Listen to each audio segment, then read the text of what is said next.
Tarih 20 Nisan 2025. Trendyol 1. Lig'in bitimine 3 hafta kala. Körfez ekibi Kocaelispor 16 yıl aradan sonra Süper Lig'e tekrardan adını yazdırıyordu.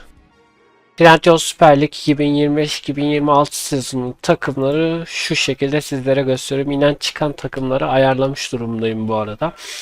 Sadece bir takım fazla, o da Spy Bodrum Futbol Kulübü. Onun dışında diğer inen çıkan takımları ayarladım. Zaten önümüzdeki yıl, yani 2025-2026 sezonunda tekrardan uzun bir aradan sonra Trendyol Süper Lig eski formatına, yani 18 takımlı lige geçecek ve bu bölümde sizler de Kocaelispor Trendyol Süper Lig'de başarılı olur muydu? Bunu öğreneceğiz. O zaman Success bölümümüz başlasın. İlk önce bir kadroya bakalım. Sonrasında simülasyonlarla birlikte neler başarmış, ne yapmış, ne etmiş görelim. Success'imizde başarılı olacak Kocaelispor, ben de merak ediyorum. Kocaelispor'un kadrosu şu şekilde. Bildiğim kadarıyla birçok oyuncu daha öncesinde Trendyol 1. Lig'de, sonrasında Trendyol Süper Lig'de forma giymiş oyuncular. O yüzden deneyimli bir kadro olduğu için Kocaelispor çıkış yakaladı. Tabii benim çektiğim andan itibaren daha yaz transfer dönemi yeni açıldı. Haliyle tabii ki giden gelenler olacaktır. O yüzden eski oyuncuları veya yeni oyuncular neden yok diyebilirsiniz. Ama benim çektiğim tarihte, dediğim gibi, yaz transfer dönemi yeni açıldı. Ben erkenden çektiğim için şu anki kadro bu. Kadromuza da baktıktan sonra Ocak 1 ara transfer dönemine geçiyoruz. Ligin ilk yarısında Kocaelispor, bakalım ne yapmış, bunu öğreneceğiz. O zaman haydi gelin Ocak 1'e, ligin ilk yarısına ve ara transfer dönemine. Evet, ligin ilk yarısına gelmiş bulunmaktayız. Çıkıyoruz efendim ve ne yapmış bakalım Kocaelispor, hemen bakıyoruz, göz atıyoruz. 11. sırada Kocaelispor'u görüyorum. 17 oynanan maçta 5 galibiyet, 5 beraberlik, 7 mağlubiyet, 24 atılan golde kalesinde 30 gol görmüş. Eksi 6 avarajla 20 puanla kendisini 11. sırada görüyoruz. Şöyle diğer takımları da sizlere teker teker göstermek istiyorum.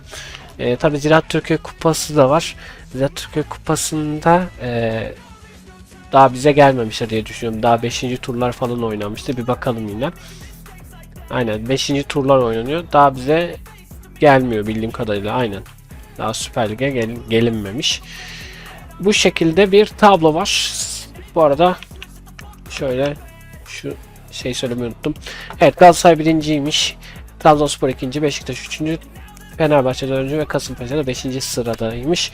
O zaman ne yapıyoruz? Sizlerle beraber sezon sonuna gidiyoruz ve Kocaelispor bakalım ligde kalıyor mu? Düşüyor mu?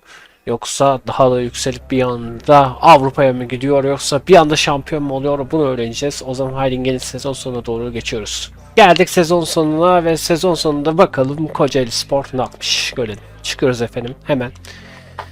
11. sıradaydık yanlış hatırlamıyorsam. 13. sırada tamamlamışız. Kocaelispor olarak ligde kalma başarısını göstermişiz. Ne yapmışız bakalım? 36 oynanan maçta 10 galibiyet, 9 beraberlik, 17 mağlubiyet, 45 atılan golde kalemizde 63 gol görüp eksi 18 avarajda 39 puanla kendimizi 13. sırada buluyoruz ve ligi de 13. sırada tamamlamış oluyoruz. Ligden düşmüyoruz. Süper Lig'de yolumuza devam ediyoruz. Şu dikkatimi çekti, avaraj. O da çok fazla gol yiyoruz. Demek ki defansif sıkıntılarımız var takımda. Evet, düşenleri 4 olarak sayarsak 4 takım küme düşme olarak Gençler Birliği, Alanyaspor, Antalyaspor ve Fatih Karagümrük ligden düşmüşler. Şöyle hemen yukarı çıkarak diğer takımları da sizlere göstermek istiyorum. Şampiyon Galatasaray olmuş 76 puanla. Fenerbahçe de 76 puan ama avaraj farkıyla mı? Bir farkla, yani hangisi olduğunu şu an tam çıkaramadım. Avaraj farkı değil. 38 Fenerbahçe, 33 avaraj. Sanırım iç saha deplasman birbirleriyle skor olarak o sistem var demek ki. Ondan dolayı oluyor büyük ihtimalle.